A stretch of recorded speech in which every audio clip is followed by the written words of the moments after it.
Sagittarius, welcome to your general reading for April the 18th to 24th.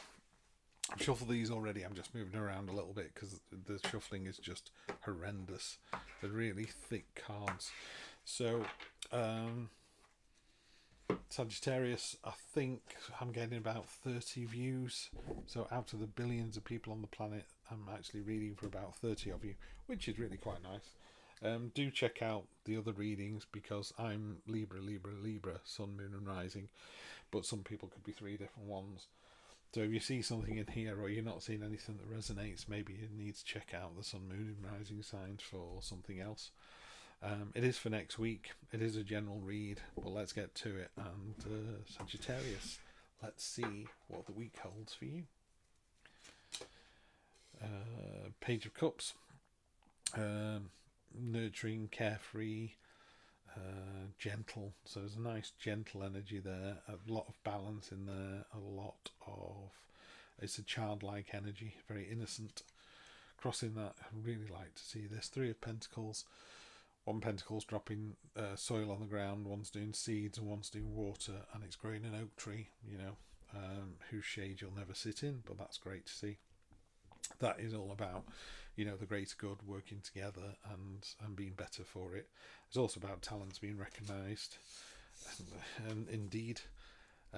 So yeah, Sagittarius, this looks very much like a work reading at the moment with these two cards. Could be love reading. Again, you just need to pick what works and what doesn't.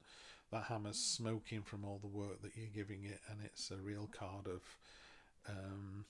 craftsmanship and showing what you can do. Rolling your sleeves up is very doing energy. So that's really nice to see. One of my favourite cards in this deck, the Hangman. This is about seeing the other person's point of view, literally hanging yourself upside down. It can also be losing the battle to win the war. A really clever card. It works pretty much anywhere in a spread. Really like to see the Hangman coming up. It's my second favourite card in this particular deck. I know it's one of my probably top 10 favourite cards as well. Down at the bottom we've got the Seven of Wands. Good. This is your sort of the subconscious, what's going away from the situation. These cards are sort of recent past going away, and then above you'll have the sort of head of the situation, how you really see the situation. Two of Cups, so that could be romantic. It's certainly, this is two peas in a pod. The two angelfish are jumping into each other's universes. The arrow is an end to hostilities. So good, positive, solid energy there. This one down here is, people they're just crashing against you. This is cast iron, and all these twigs are trying to get the better of you. It's like you've not got a hope in hell. Really strong, powerful card, and also kind of at the base, a really strong foundation there. So Sagittarius, you pretty much leave it here because I think that's really, really good. Lose a battle to win the war, work well with each other, and again that's a relationship kind of card. And by relationship I mean working really well in a team at work, as well as a more sort of loving relationship. But let's go a bit deeper. This is your situation. This is how you see the situation. So I think you're in for a pretty good week, because that Ten of Pentacles is a really good card. It's generational stability. It's about it could be about money, simply that there's lots of money around, but to me it's more of a my granddad was hardworking, my dad was hardworking, my brother's hardworking, so I'm hardworking. It's that kind of energy where it goes down through the generations, and it's a really solid what's the word? It's just a really solid foundational energy. It's good to see. Then we have the Knight of Wands. She's turned up in about 3 or 4 readings. Courageous, brash, decisive. She doesn't have a sword. She uses a shield to kind of bash the door down, but in a positive way. The only downside with this card, a slight negative to it, is she could bash the door down and go, we're all going to the seaside, and people go, I don't want to go to the seaside. She goes, oh, it doesn't matter, the seaside's a great idea. So I think it needs to be tempered with a little bit of, maybe see people's other side of it as well. Maybe they don't want to do that. Hopes and fears. Oops, hang on, I've got 2 cards here, so that'll be the outcome as well. So we've got Hopes and Fears, which is, they call it the Destiny card in this deck, and then your outcome is Choices, Choices, Choices, which is a little bit interesting on that one. So in your Hopes and Fears card, Destiny, particularly in this deck, it's normally called the Wheel of Fortune in more traditional decks. And again, with the Wheel of Fortune, it's a bit like the train is in the station, or somebody's handing you an apple and going, try this, and you just go, do I have to? I'm not a big fan of fruit and vegetables, so I just try it, you know. The train's in the station, and people go, well, there are 3 trains in the station, which one do I jump on? Doesn't matter, just jump on one of the trains. You know, it's about the adventure, it's about it's about the journey, not the destination. And then again, in your outcomes, you've got is it the 7 of Cups? Yeah, the 7 of Cups. So it's choices, choices, choices, basically. And there are lots of choices. Sometimes the difficulty is because there are so many choices, you don't make a decision. That's the wrong thing to do. You need to make a decision. You need to move forwards, and only then, you know, you could decide that money is the thing that makes you content. So you go down for the better paid job, and you realise that it wasn't what you thought it was, and you wish you hadn't done it. That's fine. It's just an experience. We'll move on to the next one, because the overriding energy at the bottom of the deck is the world. It goes around, you know, it's cyclical. These are all the feathers, plants, fish, and butterflies from the 4 suits. So it's all going on. Basically, this is the last of the major arcana that the Fool meets.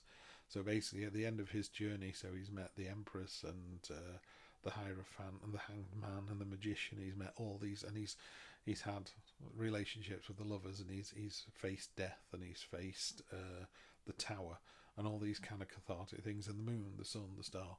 So he's met all those things, and at the end of his journey, he comes to the sort of world's end, if you like, and there's a big portal normally. And I always think of it as he gets there, and he's judged, and they go, congratulations, you were successful, level up. Or he goes, try again, and the devil goes back around and tries again. So it's a really, really great energy to have on the bottom of a deck there. Sagittarius, that's looking really good, really, really good. I'm not seeing any downsides at all on this. It's probably the most positive reading that I've done. And this is 1, 2, 3, 4, 5, 6, 7, 8, 9. You're the 10th? 9th. You're the 9th one I've done. Just 3 left. Scorpio, Taurus and Virgo. But we're talking about Sagittarius at the moment, so let's clarify these.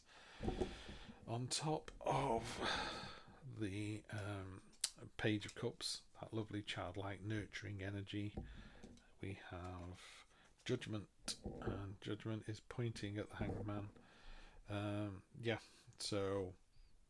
If you don't lose the battle to win the war, Judgment's going to come around and go, why did you do that? You know, why didn't you see it from the other person's point of view? Why are you so blinkered? So that's what that's talking about. 9 of Swords, the Nightmare card, but it's not real. It's a dream. You worry about it too much, so don't worry about it. I can't tell you any more than that. It's like, don't worry about it. It's not important. Near past, you had the Sun. Great card. The reason we're all on the planet and drawing breath is because of the Sun. The Sun lights up our day. It makes things grow. It's just the best card in the deck. No, not personally. I've got other cards that I prefer, but you know, in tarot readings, the Sun is the best card in the deck. Wherever she puts her feet, sunflowers burst into bloom. It's joyful. It's happy. It's warming. It's nurturing. It's everything you want it to be. So really good recent past. This has come up over and over again today. Really has. 3 of Swords. You know, it asks you, are you the sword or the heart? Again, I'm not really seeing anything to tell me other than that. Maybe some healing to be done. I'm not seeing that, you know, sometimes called the heartbreak card. I'm not seeing any heartbreak here at all. So it could be that you're holding on to something that should be let go, you know, and it is very hard to do. I find stuff like that incredibly difficult to do. But we do have to, you know, put down the past and go, yeah, I forgive that person. I'm going to move on from that. I'm going to lose the battle to win the war, which is your Hanged Man. down the bottom here. Movement, action. Again, this card's come up a lot. Three of Wands is a card of action and movement and kind of decisive action at that. This gull is, you know, diving down to get that particular fish. And also you can see other gulls up at the top there, another 4 following. So you're leading by example. So that is what it is. You're leading by example. Couldn't get better than that. The head of the matter, 2 of Swords. There's a message coming in that you're trying to ignore, and that won't do any good. It's a card of stagnation. It's a card of, it could be a card of, I just want to go and think about this. But with this movement, I would say, well, you need to be quicker than that. I mean, it's on top of this really fantastic 2 of Cups. So I would take the energy of that to pour water on this, you know, literally. But we'll see. And then coming down to the outcome, we have the Knight of Swords. He's got 2 swords. It's about clarity and vigour and real kind of movement and getting stuff done. So it's got a level of honesty to it. But there's the real candour about this situation as well next week. So that's good to see. How other people see it. It ties in with the 2 of Cups, this one. There's actually a beehive on the Hierophant staff. And I always talk about this, but one of the Roman emperors, the last of the great Roman emperors, Marcus Aurelius, he said if it's not good for the hive, it's not good for the bees. I couldn't agree more. You know, if you're doing something that's selfish and just benefits you, as opposed to doing something that benefits your whole street, you know, the whole street would benefit. Wouldn't that be better? Wouldn't it be better to do something for the whole school rather than for yourself? Or I don't know, there are lots of examples, but basically, you know, at work or in a relationship, be the better person, be the bigger person, and it's going to work out way better. Because I think the more that you give, the more you get back. You know, that's very much a sort of universe tarot kind of thing as well, finding that balance. And then not the excess so much, but, you know, if you're in a great psychological and mental state and physical state, you've got more energy, you're more able to share that invisible wealth with other people. Hopes and fears, Empress, sensuality, what's the word, abundance, reoccurring abundance as well. A lot of sort of being at one with nature. The other thing this talks about, of course, is if you're it's a motherhood card. If you're trying to get pregnant, then this is really good. This is hopes and fears. So this is a really good card to get. If you're not trying to get pregnant, then clearly, you know, I have warned you, and take the necessary should you not wish to get pregnant. But it's a great, sensual, abundant, warm, nurturing, mothering card. So that's really good energy as well. So Sagittarius, this is brilliant. I mean, we'll just see what's on the bottom of the deck and the outcome. So on top of choices, all the strength you need to do it. And this isn't physical strength. This is that real, she's stood up in front of an army and she's breaking arrows in one hand. She's got the infinity symbol above her head, so she can do this all day. And she's standing up for the snake, which literally cannot stand up for itself. You know, that's what it's about. So this huge, terrifying snake, she's just stood amongst the coils like, nope, no one else is doing this. So what I would say to this is, you've got a choice to make next week, but you've got the strength, absolute strength to do it. Absolutely no doubt at all in my mind. And then energy on the bottom, yeah, it's always the usual thing, isn't it? The 4 of Cups, I call this the meh card, and it's a card of being offered things and just sort of, oh, I can't be bothered. You know, and someone said, shall we go to the cinema? Shall we go to the zoo? Shall we go into town? Shall we have a lie-in? And you just go, I can't be bothered. It's like, good grief, man. Make a decision. You know, you got the world, you've got the sun, you've got the Knight of Swords. This is a real kind of irritant to me. It kind of sits with this card here, the 2 of Swords. And I don't like to see it. I don't want to see it. So I think, you know, you need to take the positive aspects out of all of this.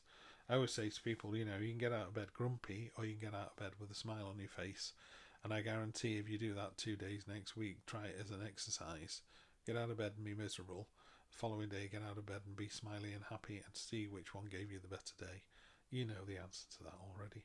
You know, You got the strength to do it. You got the choices to be made. Make sure it's for the greater good. Don't be selfish. I'm going to mention that because it's by far my favourite card. You know, make sure you see the other person's point of view, and make sure you're prepared to lose the battle to win the war. And I think you're in for a really good week. Sagittarius, it's always a pleasure. I will catch you next Sunday for more of the same. Take care.